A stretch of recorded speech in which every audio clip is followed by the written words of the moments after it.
গত July August অভ্যুত্থানে ছাত্র জনতা তথা ছাত্র দল সেখানেও ছিল। বৈষম্য বিরোধী ছাত্র আন্দোলনের যে 28টি ছাত্র সংগঠন ছিল, তার মধ্যে সবচেয়ে গুরুত্বপূর্ণ এবং সবচেয়ে বড় সংগঠন ছাত্রদল যে ভূমিকা রেখেছে, এবং সর্বোপরি তরুণ সমাজ যে ভূমিকা রেখেছে ছাত্ররা, এবং এটার মধ্যে দিয়ে প্রমাণ হয় যে ছাত্ররা ঐক্যবদ্ধ হলে যে কোনো সমস্যা, যে কোনো পাহাড় পর্বত তারা অতিক্রম করতে পারে। সেটা তারা প্রমাণ করে দেখিয়েছে।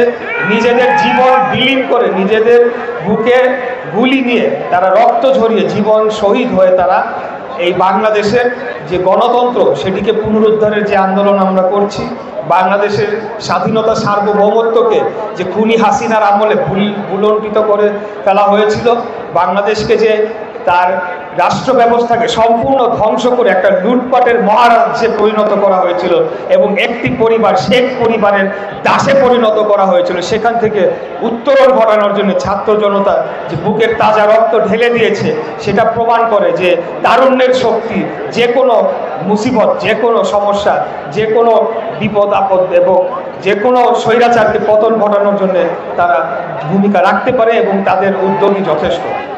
যে আগামীতে যে নির্বাচনটি হতে যাচ্ছে সেটা কিন্তু কোনোভাবেই সহজভাবে নেওয়ার সুযোগ নাই। সেটাকে অবশ্যই আমাদেরকে একটা বড় চ্যালেঞ্জ হিসেবে নিতে হবে, এবং আমি মনে করি এটা অত্যন্ত বড় একটি চ্যালেঞ্জ। কারণ জনগণকে কিন্তু আমরা আওয়ামী লীগের মতো, খুনি হাসিনার মতো আমরা বাধ্য করতে পারবো না। আমাদেরকে আমাদের কর্ম এবং আমাদের মিশনের মাধ্যমে জনগণের সমর্থনকে অর্জন করতে হবে। জনগণের মনকে জয় করে তাদের ভোটকে নিয়ে, তাদের ভোটের মাধ্যমে আমাদের আগামী দিনে আমাদের দলকে ক্ষমতায়, রাষ্ট্র ক্ষমতায় আনতে হবে।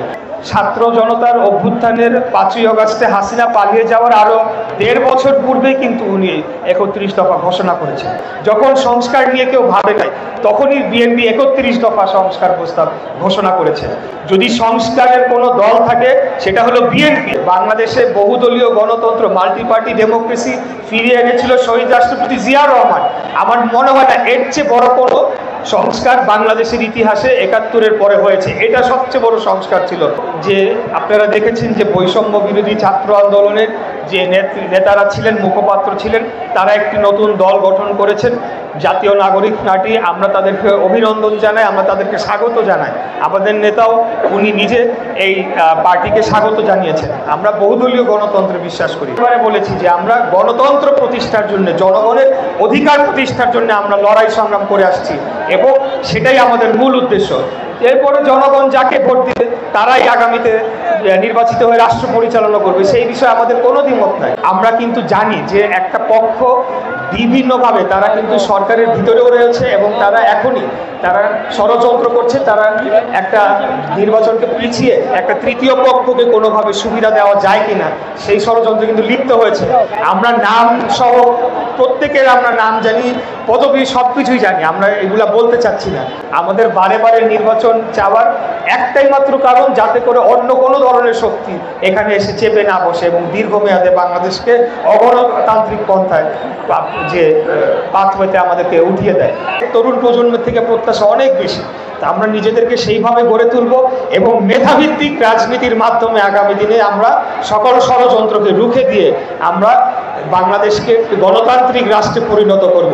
এরপর যাকে মন চায় জনগণ ভোট দেখ। আমরা তো বলছি যে কেয়ারটেকার সরকার ব্যবস্থা সেটাকে স্থায়ী করা হোক।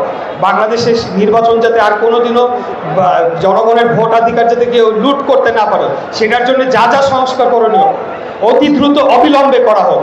প্রিয় নেতৃবৃন্দ, আপনারা জানেন যে খুনি হাসিনার বিচারের ব্যাপারে কথা বলা হচ্ছে। আমরা আপনাদেরকে বলতে চাই, খুনি হাসিনার বিচার আর কেউ করতে না পারুক, বিএনপি অবশ্যই করবে ইনশাআল্লাহ। এই যে ছাত্র জনতা অকাতরে জীবন দিয়েছে, এতগুলো নিরীহ 8 বছরের শিশুও রক্ষা পায় না, এখানে গর্ভবতী নারীও রক্ষা পায় না, সেও মারা গিয়েছে, তার গর্ভের শিশুটিও হেলিকপ্টার থেকে গুলি করে হত্যা করা হয়েছে। সেটা আমরা কোনোদিনও বলবো না। আমাদের বহু ভাইদেরকে গুম করে ফেলা হচ্ছে, বহু ছাত্র দলের নেতাদের এখনো পর্যন্ত হদিস নেই। আমাদের পুরান ঢাকাতে 8 জন ছাত্র নেতা রয়েছে যাদের পরিবার এখনো পর্যন্ত জানে না যে তাদের কি হয়েছে। তারা যে একটা কবরে গিয়ে জিয়ারত করবে সেটা পর্যন্ত জানে না। তারা তো জানেই না, তাদের যে পরিবার, যে ছাত্র দলের যে নেতা, তাদের পরিবারের সদস্য জানেই না যে বাবা অথবা স্বামী তারা কি বেঁচে আছে বা সন্তান কি বেঁচে আছে নাকি তারা মৃত এখন। 2013 সালের সময় 14 সালের যে বিনা ভোটের নির্বাচনের আগে দিয়ে এই গুম খুনগুলা করা হয়েছিল এবং এখন পর্যন্ত তাদের কোনো হদিস পাওয়া যায় না। এগুলাকে আমরা ভুলে যাব? কোনোদিনও ভুলে যাব না। এই যে ছাত্র জনতা, নিরীহ ছাত্র জনতার উপরে হেলিকপ্টার থেকে গুলি চালানোর নির্দেশ দিয়েছে, কোনোদিনও আমরা ভুলে যাব না। যতদিন লাগুক, কত মাস লাগুক, আমরা আশা করি এতদিন লাগবে না, কিন্তু খুনি হাসিনার বিচার অবশ্যই বাংলাদেশে হবে এবং সর্বোচ্চ শাস্তি নিশ্চিত করা হবে হাসিনা এবং সকলেই যারা এই পরিকল্পনার সাথে যুক্ত ছিল, যারা গুলি করেছে, যারা সহযোগিতা করেছে, যেই সাংবাদিকরা এখানে মদত দিয়েছে, যেই ব্যবসায়ীরা অর্থায়ন করেছে, একটাকেও ছাড়া হবে না। প্রত্যেককে জনগণের আদালতে দাঁড় করিয়ে এনে বিচারের সম্মুখীন করবে ইনশাআল্লাহ। অতএব কেউ যদি এই ধরনের কথা বলতে চায় যে একটা নির্বাচন হলে বিচার হবে না, আমি বললাম যে এটা ভুল কথা। বিএনপি ক্ষমতায় আসুক না আসুক, যেই আসবে তাদেরকে আমরা বাধ্য করব এই গণহত্যার যাতে বিচার হয় ইনশাআল্লাহ। এই বক্তব্য আপনাদের কাছে বলতে চাই। আপনারাও সেটা স্ট্রংলি, সেটা কনফিডেন্টলি জনগণের মাঝে তুলে ধরবেন।